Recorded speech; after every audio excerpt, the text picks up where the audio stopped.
I'll be the host of this relaxed conversation today, and we have the four of us. So we've got Seyran. She's an organizational psychologist working against extremism and for individual rights and freedom of speech, and she's an activist working in local community buildings. And basically, she got involved because of seeing sort of a need to take part in an active and shared citizenship. But we'll all share a bit more as we start the conversation. And we have Fatima, master student in genetics and molecular biotechnology at the Istanbul University. Sounds really, really interesting. And she got involved with PeaceJam back in the conference in Belgium, and yeah, she's been basically part of this team since then. And we're both working in the European Youth team as volunteers right now. But again, we'll talk more about that in a minute. And Farida, born and raised in the war zone country of Afghanistan, she's recently completed her second-year bachelor in political science and public administration. So really, really cool stuff. And congratulations on finishing uni. I'm sure that's a bit of a relief. We've been talking about this before, just before we started. And yeah, she's currently working with Search for Common Ground, which is a peace building organization that we'll find out a bit more about as we go on. And basically, she's going to share a bit more about her passion as well, but that's sparked by a conference held in Helsinki in Finland. And a tiny bit about me. Like I said, I'm also in the EYT, and I got involved with PeaceJam a long time ago, and it's been periodically sort of coming back into my life. So I think 2021 was the year that I decided this is the real thing. So here I am again and joining the EYT for the first time, which is really, really exciting. And other than that, I'm studying human ecology in Sweden, although from online, so basically from Hungary in a way, which is quite convenient. And yeah, I think I'd like to work in charity field, and probably also to do something with factory farming, about animals. I mean, with factory farming and working against it probably in the future, but we'll see. So I have a really short game for us to play. Some funny questions. I hope you like it. So first one is to Farida. What's the book that you're reading currently, if you're reading a book, or the last one that you read? Oh, thank you for the question. And first of all, my apology for the sound in the background, because some prayers is going on, so that's out of my control. Well, I'm currently reading a book that is about Zalmay Khalilzad, and that's his book. I mean, he is the representative of United States to the peace process of Afghanistan. So that's because I think he's very inspiring person, and I'm more curious of how he started his journey in this regard. So that's why I decided to go with his book. Thank you. Thank you. Sounds interesting. And Fatima, I know you're a coffee fan. So what's your favorite type of coffee? And have you had any today? Oh, the most important thing, yes, I had it today. They cannot go without the coffee.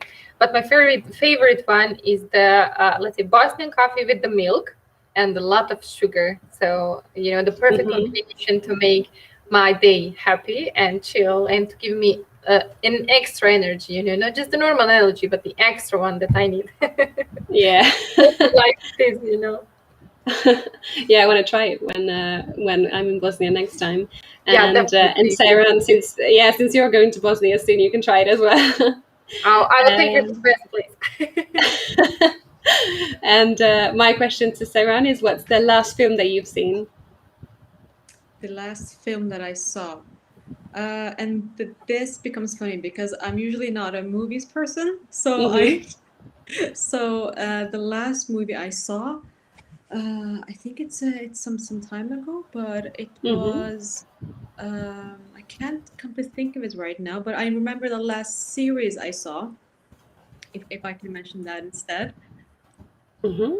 Yeah. So the last series I saw, it's a series called In Treatment, which is on HBO at the moment. So it's a series where it's actually a quite old series that's been renewed. I found it quite interesting where it's a series where it's about a treatment session between a therapist and a client, but it's now renewed and including more of the diversity and having all other sorts of representation in the series. So absolutely recommended. So Sounds cool. Yeah, I was actually in a lookout for a new series. I've seen. I'm actually watching Undone right now. I can also recommend it. It's really interesting.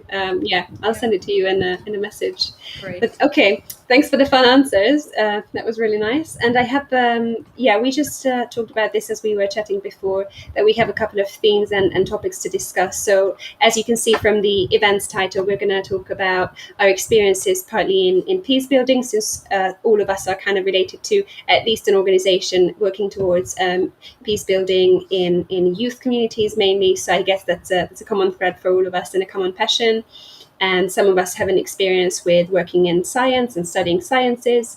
And also that could also be social sciences, by the way, just to put that out for future discussion, because I think that's an interesting topic to actually talk about, I think. And yeah, I guess we're just going to dive into it. We had a really nice warm-up session before, so I think we're actually in it already. But I was just wondering, just as an open question to anyone, and yeah, anyone can feel free to grab any of the questions and go first. And also, everyone in the audience can write the question to us so that we can hopefully answer that as we go.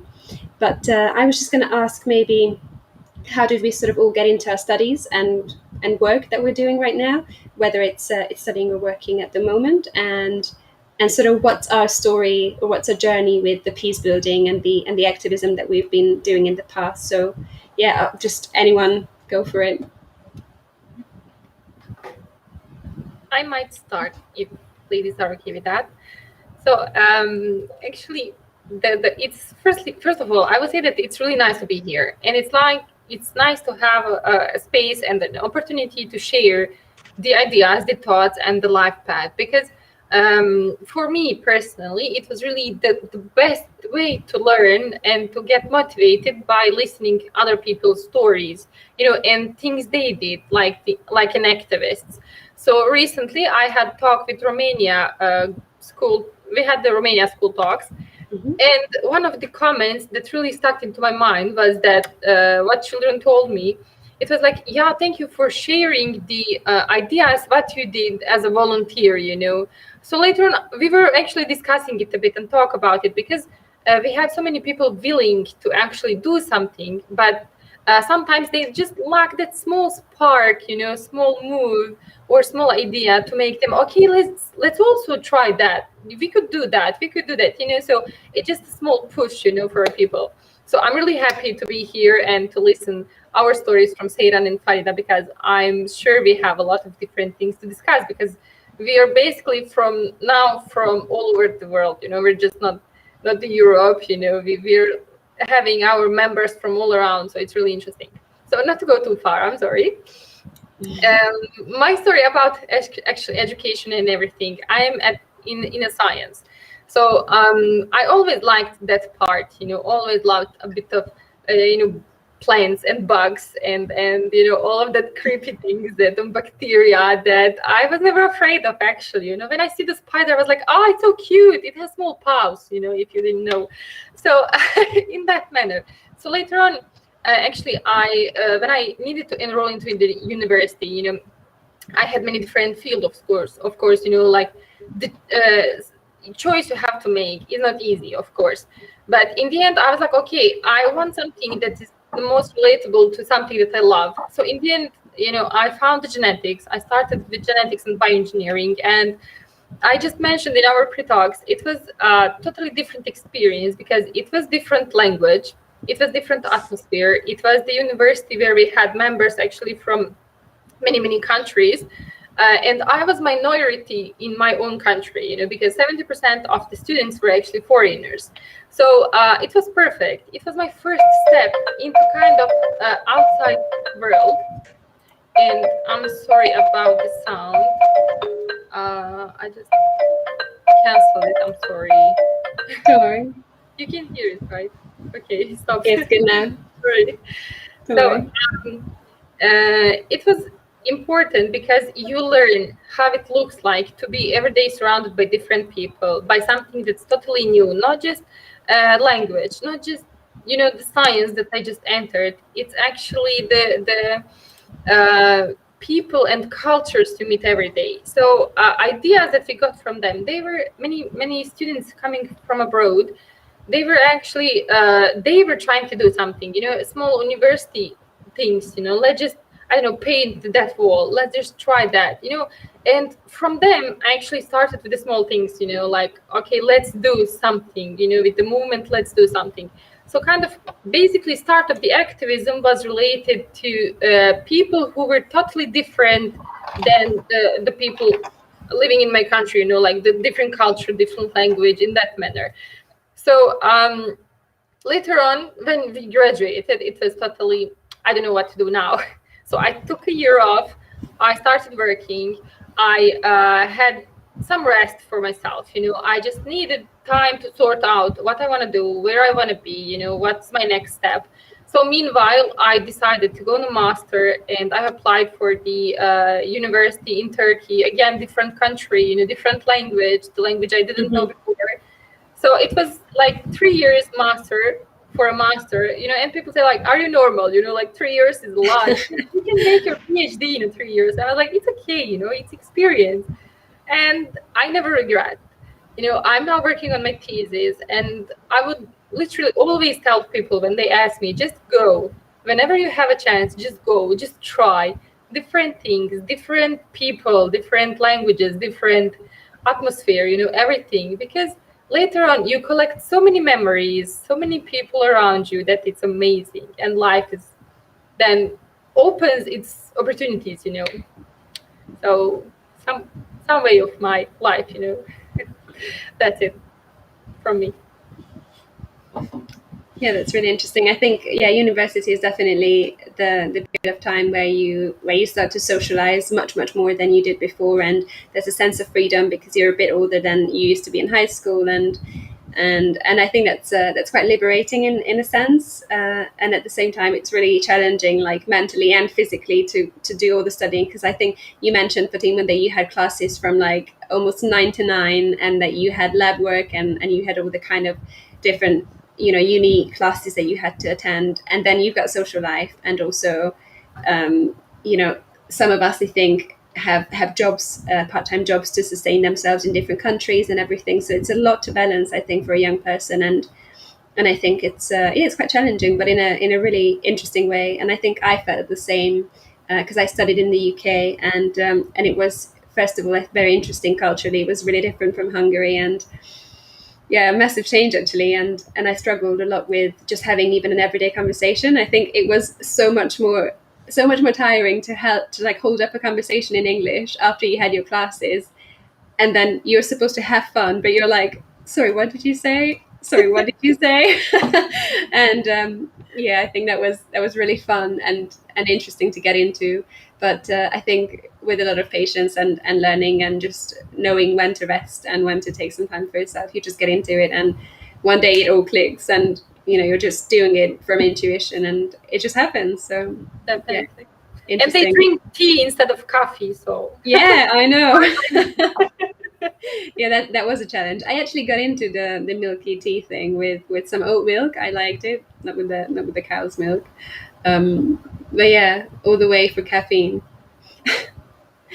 Wow, hard Well done for you, really. Okay. I would like to ask actually Seyran also, like, her path, because she's in totally different, I think she's observing us and then, analyzing and knowing everything about exactly.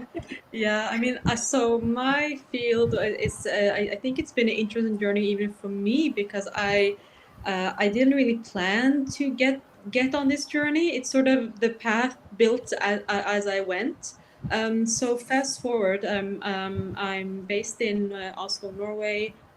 We were relocated to Norway as political refugees. So this has kind of been my way into the to the peace activism and why it's really close to my heart as well. I've always had a very close relation to being quite aware of these causes, and really had this as long as I can remember. So growing up, knowing this, I've always felt that I couldn't be kind of apolitical, that there's still some causes that I would want to work for, even though that we landed in a safe country and I started schooling. I knew there was a lot of women in my home country who perhaps didn't have the same opportunity. So that's been kind of my motivation this whole time, I guess. So I started to study education quite early on. So I took a bachelor's degree in we call it in Norway in pedagogy. So it's basically education philosophy I started on. But here in Norway, we also had the opportunity to major in some other courses. So I took a lot of psychology courses as well throughout my bachelor's degree, and I saw more and more that this is something that interested me a lot. So after my bachelor's degree, unlike many of my fellow students, I waited actually 3 years until I started on my master's degree. So I took a bit of a different path. I got a very nice first job as a research consultant. I also I loved the sciencey part. So here is the social sciences part that comes in. So I started to work with mental health sciences in a research center for psychosis and mental health, and which is a very different field, but it felt very natural for me because I was so interested in research and science, and I think what really drew me was being able to find scientific answers to questions in society which we're wondering on. How, how can we measure, or how can we get to know more about these things? It wasn't until I would say I was in 3 4 years after my bachelor's degree, I found my niche in a sense. So I started my master's degree in organizational psychology also in the UK as well. So I could definitely relate to your experiences in a sense. For me, I think that how the journey was, what it was so exciting to be international student. I think that's one of the things I mean, it's the best decision I ever took. But I learned so much. I grew so much as well on a very short period of time. I think I wasn't aware of how valuable it was at the time. But looking back, meeting so many new friends and getting to learning about both myself as well, because you learn about how to deal with a lot of unexpected things, and you learn a lot about how to deal with them as they come along, and also seeing sides of myself which I wasn't aware about. So I'm really happy and I also would recommend anyone who's thinking about it to explore. Because during my bachelor's degree, I didn't really know about these options. It wasn't until later where I got to learn about others who had exchanged that this is how you go forward, this is how you apply, these are the options you have. So I think having reaching out to people and asking and being curious, and if someone you know, just going ahead and asking for some advice or how their experience was, I think that's so valuable. Just being curious, just being curious. I during my master's degree, I also could definitely relate that I was literally in the library for sometimes until late in the evening. But we had so much fun with my fellow students. We were sitting and we were studying, but we just felt like a really international family. That was one of the times I really remember. Being at the library, learning, studying, and also having fun, of course. So we didn't forget that. But yeah, after my master's study, I explore. I'm still exploring. I think for me, taking a degree is your first tool. How you use that tool, that is really something that's developing in the aftermath. And I think we live in a time where continuous education is really the peak. Continuing to learn and exploring, and not limiting oneself to thinking that once I did the master's and now I'm educated. I would say that's just one tool. We have to keep educating ourselves regardless of being a study or not. Yeah, 100%. I agree. And which city did you study in, by the way, in the UK? So I studied in London, in the heart of London, as they like to call it, in all the buzz and everything. So, but our campus was quite a bit outside of London, so it was closer to Brixton part of London town. So I don't know if that tells you anything. Yeah, nice. I studied in New York, up in the north.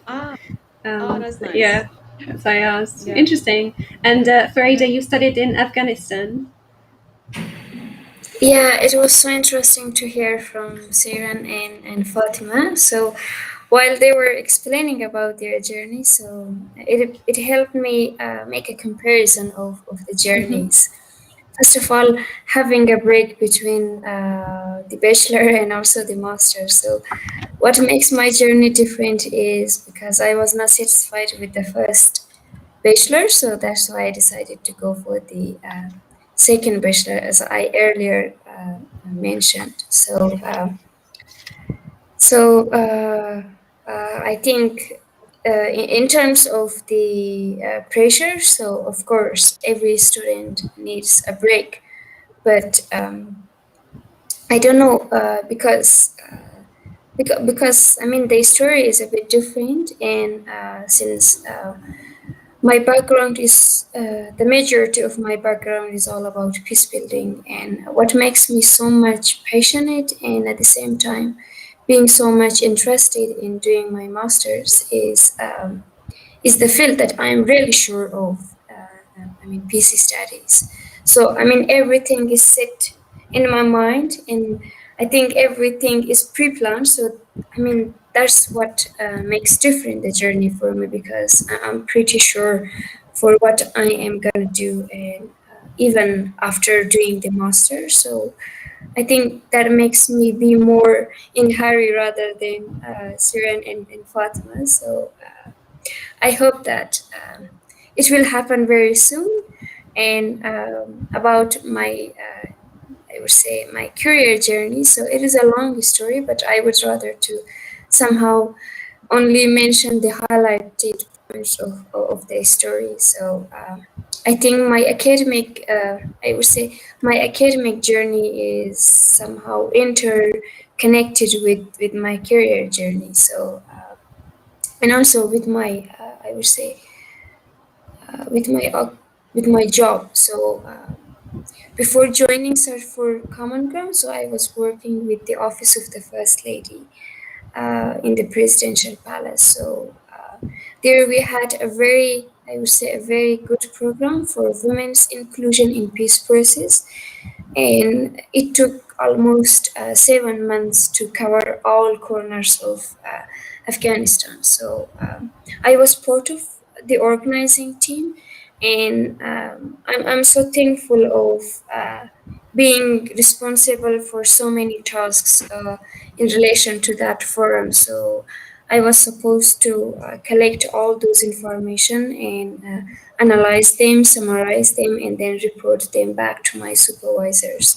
So I mean, the responsibilities that I was part of somehow encouraged me to be more curious of the peace concept itself, and then the peace process, because the time that I joined Office of the First Lady, the peace process also is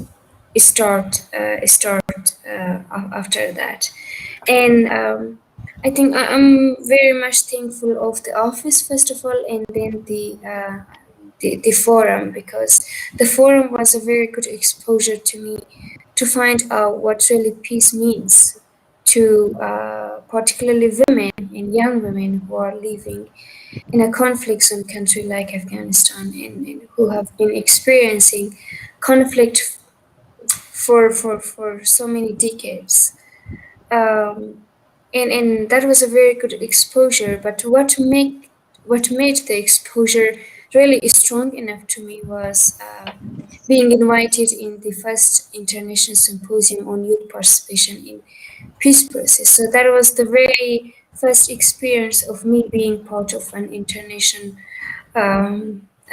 program, and also going and also traveling to a very different continent, to a European country.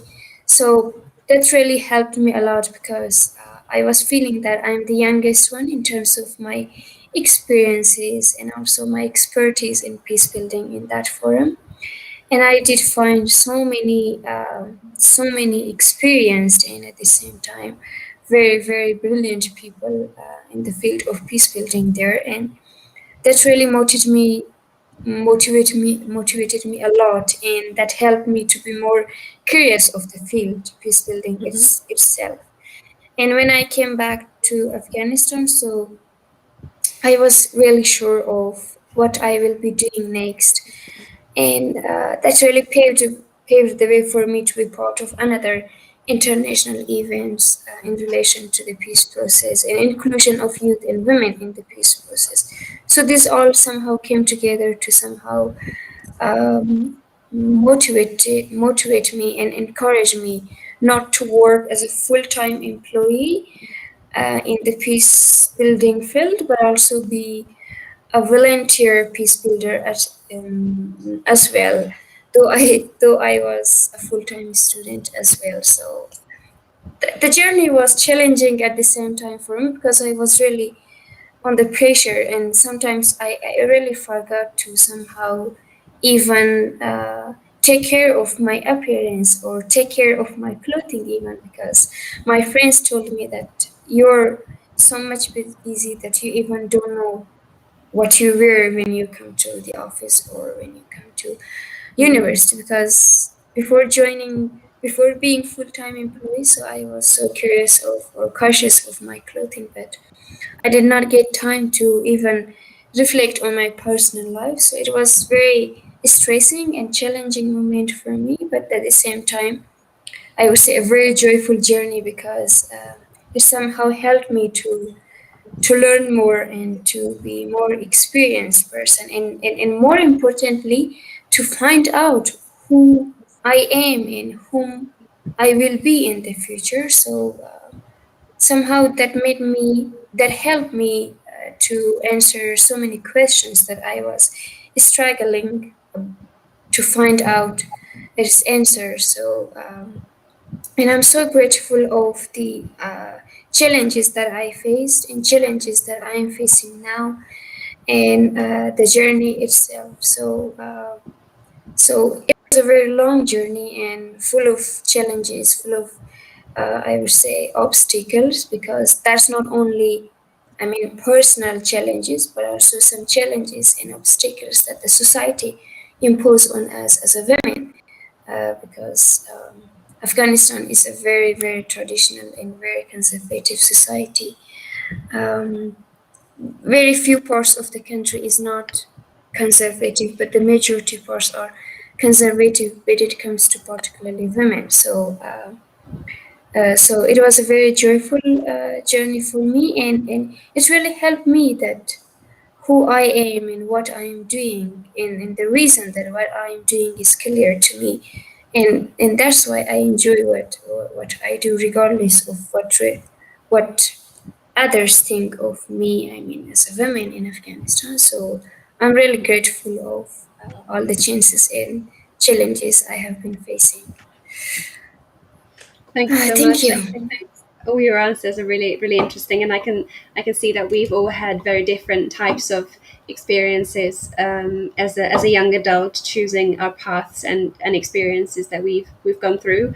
And I was just mainly wondering, as you were sharing, all of us, if you were to think back to being like a 17, 18, 19-year-old person, sort of on the verge of trying to choose our paths as young women, what would you say what was the one challenge that you can really think back and say, how did that happen and how did I overcome that? And maybe if you could also say something that you kind of wish you could change, or if there's nothing that you would change, that's also equally interesting. But I just love to hear what's the one thing that you could highlight as a very young person choosing your sort of interests and passions and perhaps career or studies choices. Is it like question full oral fast, right? Yeah, you can grab it. Okay, great, thank you.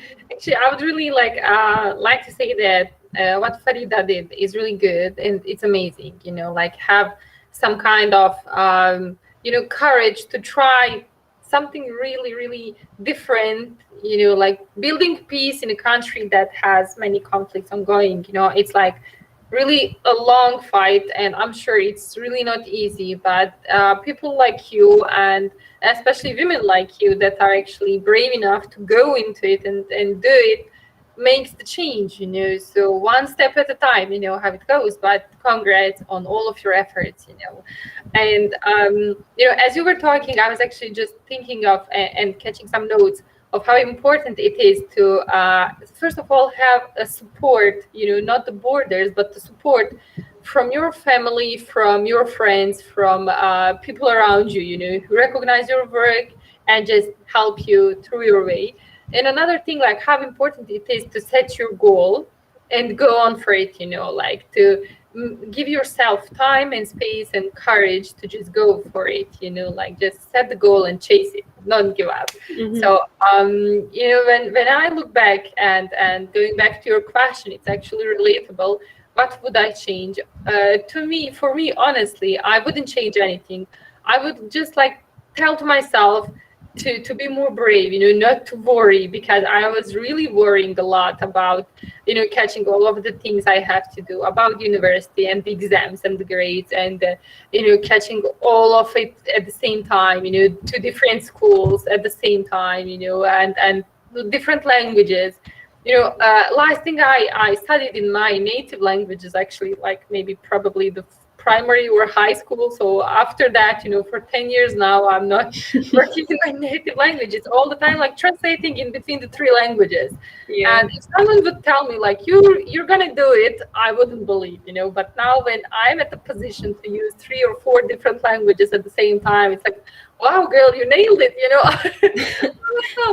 So why not? I would just tell to myself to try some things that I didn't do. Like I wasn't, let's say, brave or crazy enough to go into some projects, some opportunities, some things. But in the end, I know I did my best and I have no regrets. I would do it all again. And even now, when we see how many different things we're doing with the PeaceJam, with the the conferences, with the youth, with everything, I wish I had someone doing that with me, literally, because we had to build those opportunities for ourselves. We didn't have them already served. We had to go for them and create them to enjoy together with the people for whom we created them. So that was a huge step. And I think it's a really important step forward for all the future generations that are coming, that we are working for. Actually, we are working for youth, not for the let's say adults. So that's the beauty of all of our work with the peace building, with the everything we do currently, because our work, everything will stay for those who are to inherit it. So it's amazing path, and like go on, Fatima. Yeah. And all of us, of course. That's it. I think I talked too much. Seyran's turn. Seyran's turn. Sorry.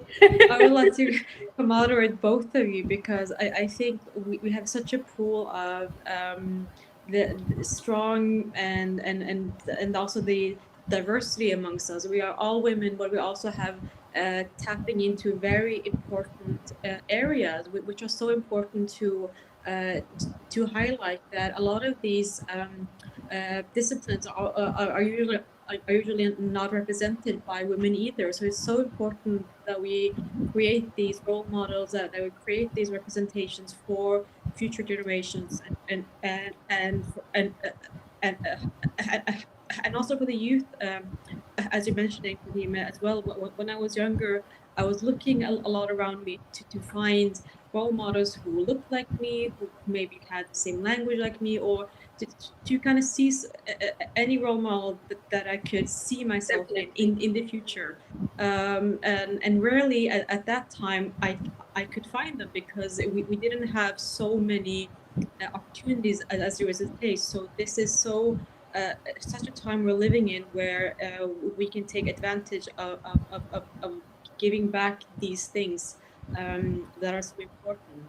I guess for me as well, just like supporting you, Fatima, I wouldn't either regret on anything. I could say being a youth is also sometimes being a young rebel. You're choosing a lot of things that not necessarily are supported by others. But I guess what I learned is to stand on those decisions alone, and that can feel lonely. And feeling this loneliness in your choices, and trying to seek some support and validation for that choice can be quite hard when you're very young, and the insecurities that comes with it. So I guess for me, what would be important is that one finds some sort of comfort and safety in that, by not knowing all the answers, but you know really that this is your passion. You can come a really long way, and that to me was enough. I had some idea. I knew that by taking education, I also was choosing something that would provide me a future, and that would lead me to growing in a certain direction, which I wanted to do, that many others in my around me didn't have the opportunity as well, equally. But also choosing to move to another city or move to another country.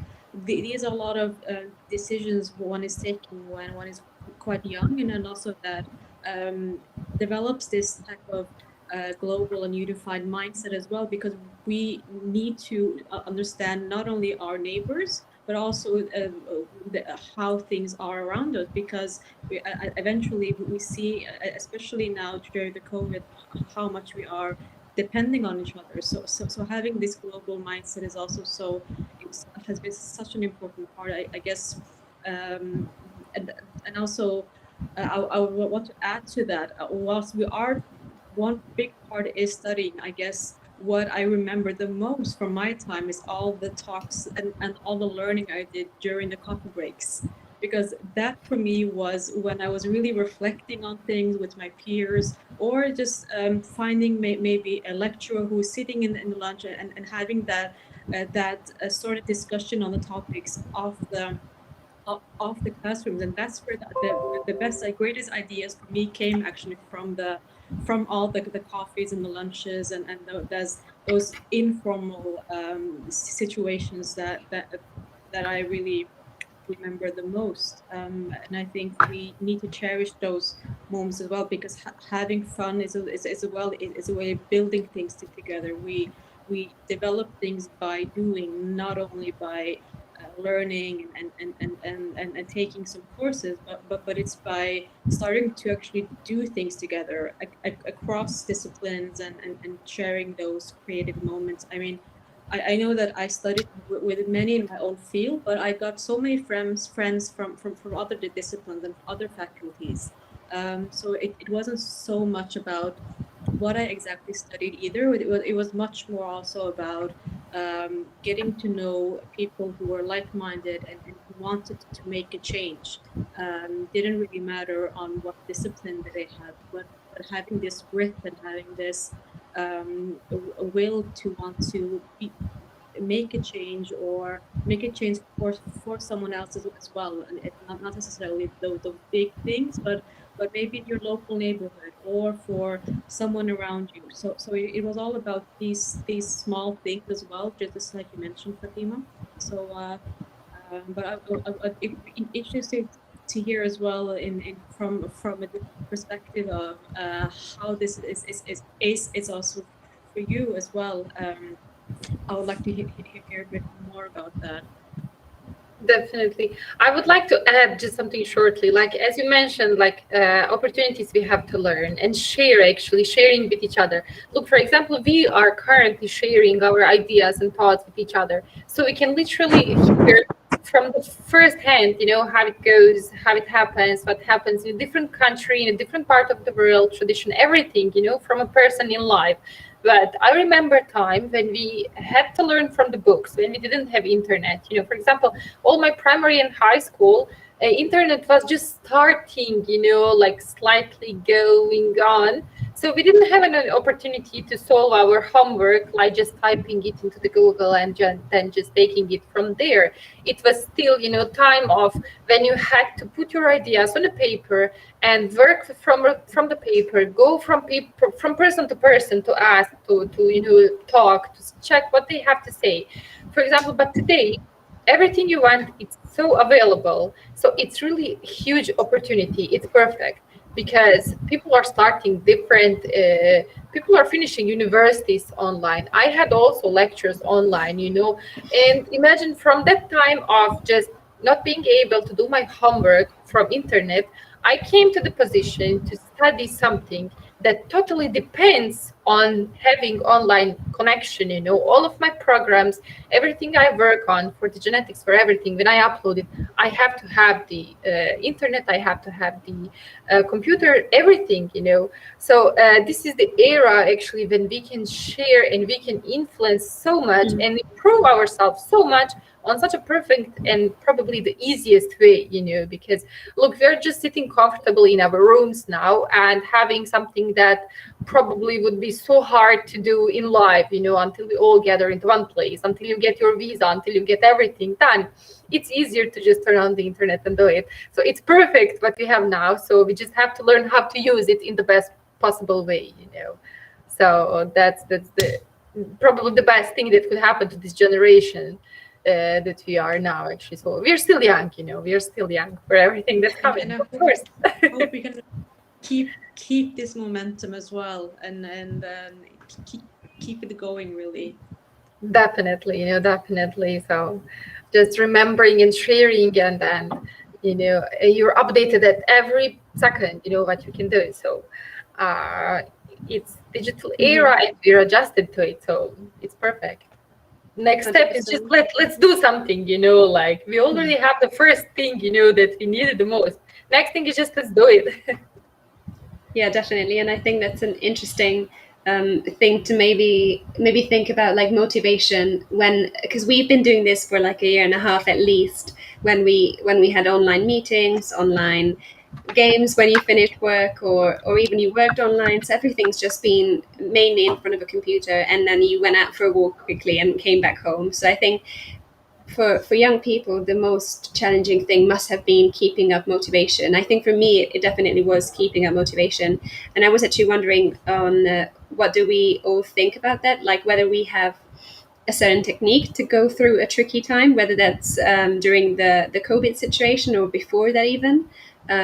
So if we could maybe just share a few tips or a few insights on how you kept your motivation, especially being from different countries, different cultures, and working with peace and other kinds of professions and interest from different angles. I think it's so interesting to maybe share like how you keep up motivation in such an energy-driven profession or passion. I don't know. Do you have any tips, Farida, for example? A lot of coffee. Yeah, shall I go? Yeah. I'm sorry, Farida. You can go on.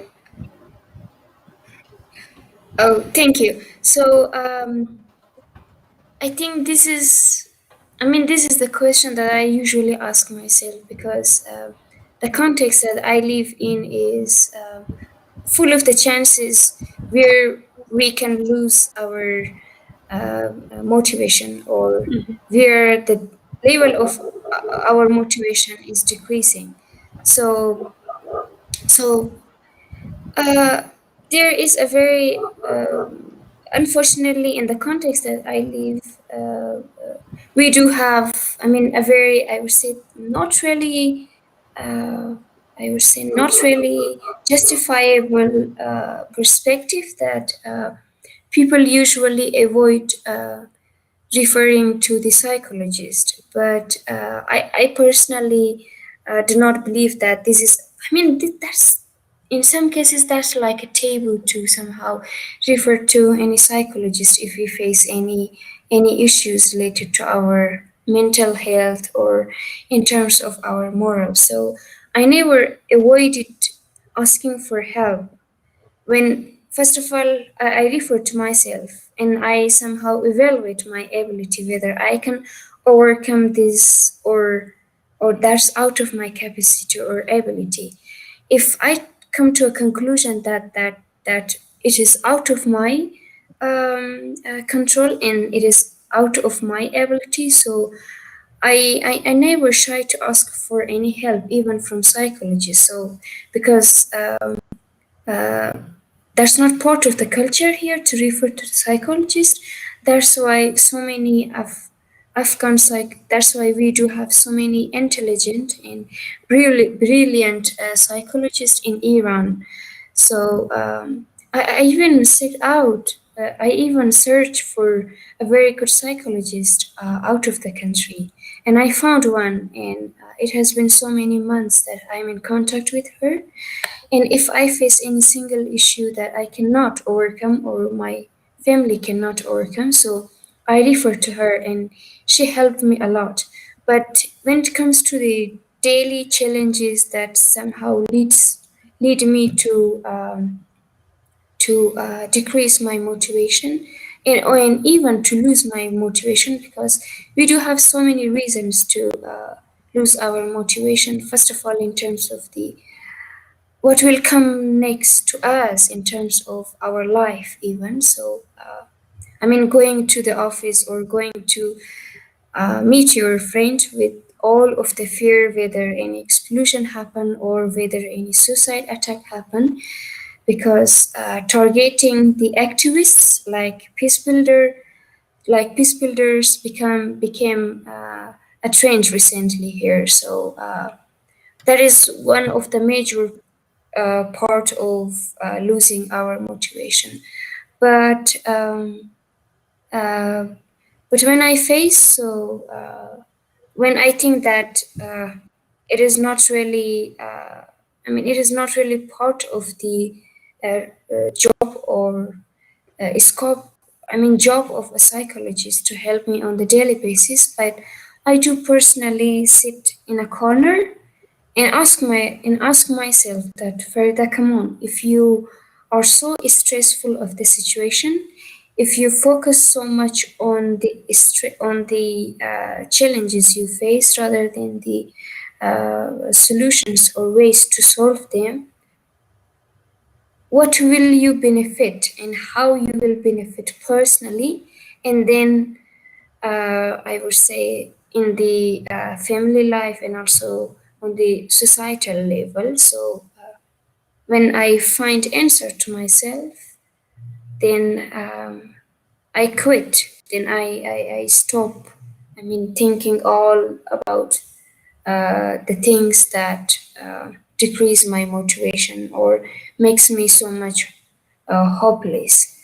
So, I mean, these are the two main strategies or methods that I use because I personally face a lot, and that's why it somehow helped me find my own way that how I can deal with it. Personally, it helped me, and it is helping me.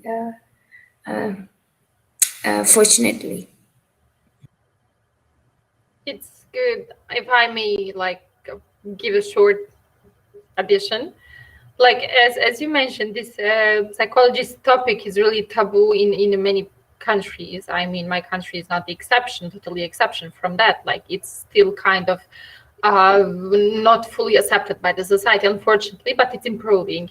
But another thing that I was actually also doing is it sometimes depends from the person, you know, like Seyran knows it, like from the personality to personality. But I'm the kind of the person that will go and tell someone, you know, who is close to me, like directly, you know, I'm like up to here and I have to tell you everything, just sit there and listen to me, you know, like, because after you talk about everything that bothers you, it feels like you're watching it from the different perspective, like from outside. So you get the objective, part of it. You become objective, so you can see it and you say like to yourself, oh, it's not that bad actually, like it sounds a bit, I was like overthinking about it. But in the end, the talk and kind of giving yourself time and space, at least it doesn't have to be a week or a year. It can be just 1, 2, 3 hours just to sit and have it with yourself and relax a bit and have a coffee, of course, but maybe with some chocolate. But in the end, like just to give yourself a small my time, my relaxation time. It can be a bathtub, it can be a walk, it can be anything, like together. But just making yourself realize that world will not stop this moment if I don't force myself to do that immediately. It's totally okay to feel bad, to feel sad, to feel then good, to feel happy, to feel everything. We're humans, we're dealing with the emotions. But telling yourself, as you, Farida, said, just sit there and talk to yourself, come on, it's not the end of the world, you can do it. Just slowly, take step by step. And then it becomes normal. But when we come back to the motivation during the time of Corona to do everything with the university, with the projects, with everything, for me personally, it was the best thing, like deadlines. Because when I don't have deadline, I will, just procrastinate, wait for it until, it comes to the end and you're like, like last minute. And then you do it. It's okay, but it's still not good. But when I have the deadline, I have it in my mind and I will organize myself better, because I see it on my thesis, like no one's put the deadline and I'm like, I can do it tomorrow, I can do it tomorrow. And I'm like 2 months, I can do it tomorrow and I'm doing everything else. It's like, no, you cannot do it tomorrow. So copy and the deadline. And what is for me personally, the most important thing in whatever I do, when I start doing something, if I have something that I have to do, when I open it, I'm literally trying to find that small thing that will make me interested about that topic that I can hold on to, like catch it. And then like, okay, that's interesting. Let's go on. And then like work is going. You didn't even feel it, but you're going with it. You're going with the flow. You're making something. So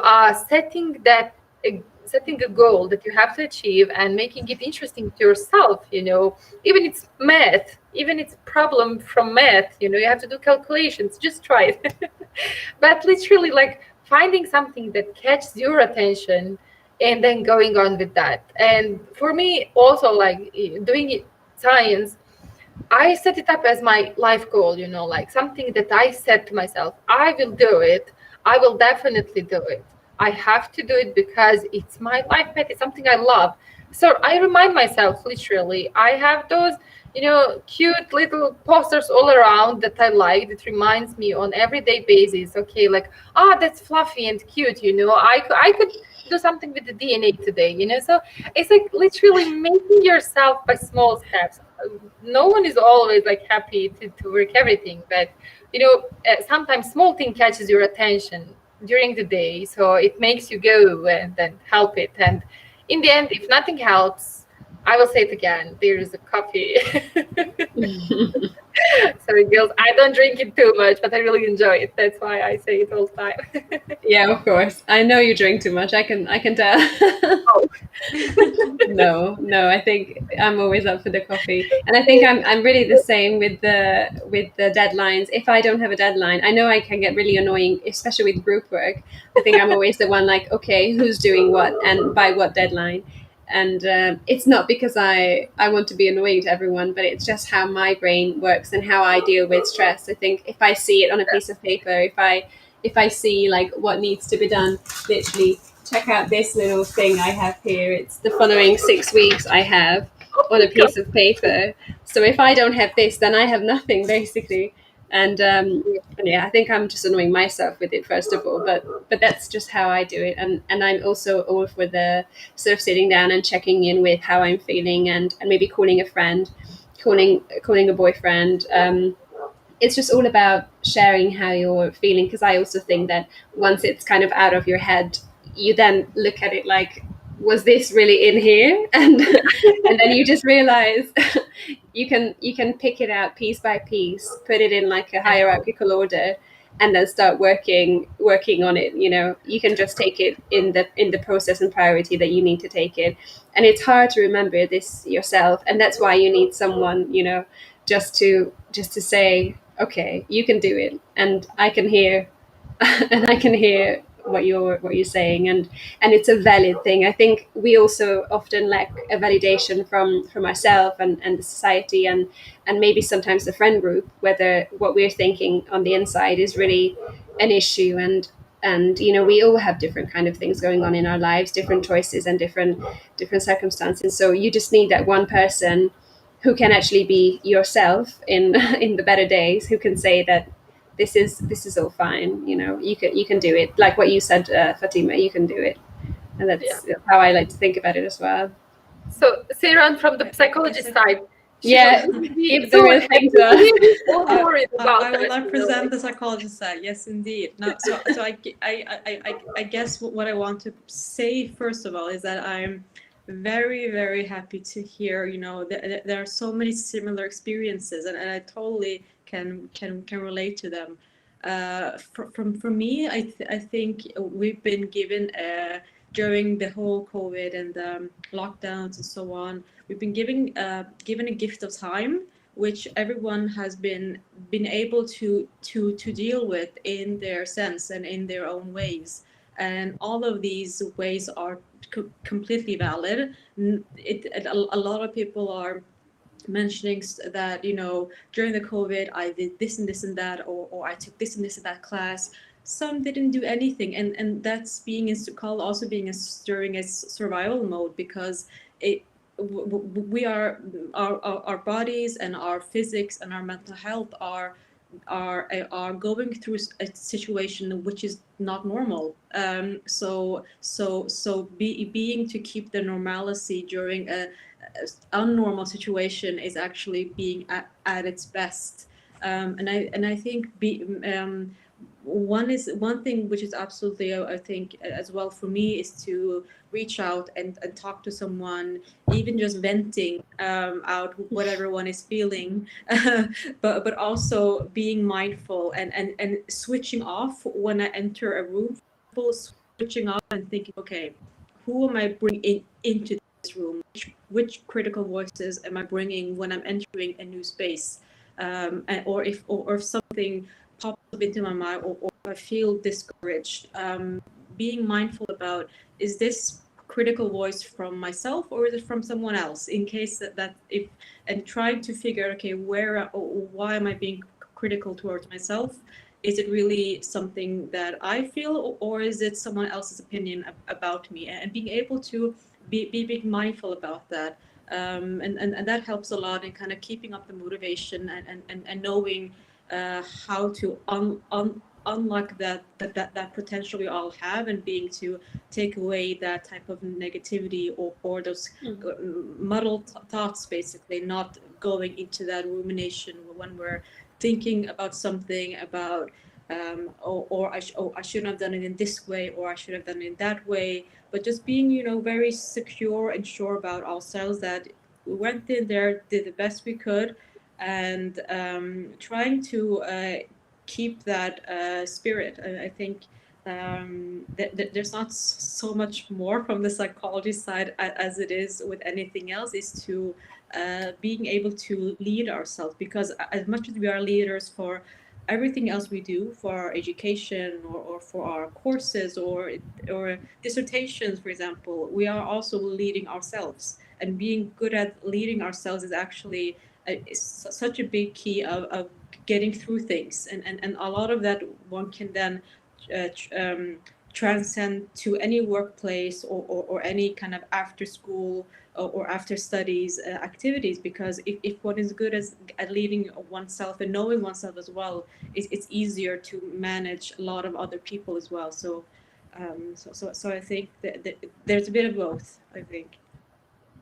Yeah, that's a really interesting insight, and I think we all share different type of things, but at the same time, I can feel like a common thread with all of us, and we have quite a similar view on life, so to say. Yeah, I think it's yeah, I love this so much, and I think this is such a nice conversation, and I wish we could have this forever, to be honest, and I would never want to end it, but I think now we reach sort of like an hour mark, and I think this is a nice sort of place to stop for a second and maybe just say that I'm really happy, for example, for PeaceJam and for the EYT for helping us organize this event, and I'm so grateful for all of you joining, and I'm just so happy that I got to meet you all, because I think you're so interesting, and I want to have a round 2 of this, by the way. So we should have a next peace talk with all of us. And yeah, I think this was really fun. And yeah, I just want to say thanks again for joining, and I hope you all enjoyed it. Any final comments or anything that you want to share?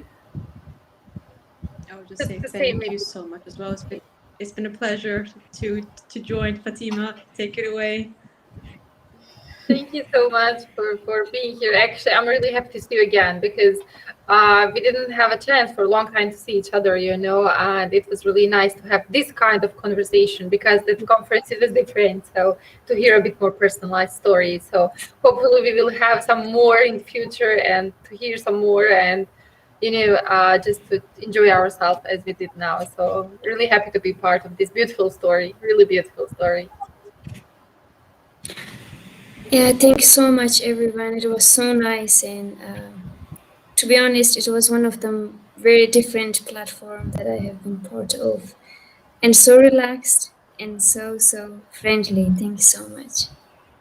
Definitely. Yeah, thank you, everyone, and yeah, speak to you soon. Speak to you soon. Thank you, Vera, for organizing, actually. Thanks, everyone. Thank you. Thank you. See you guys. Thank you. Bye-bye. Bye.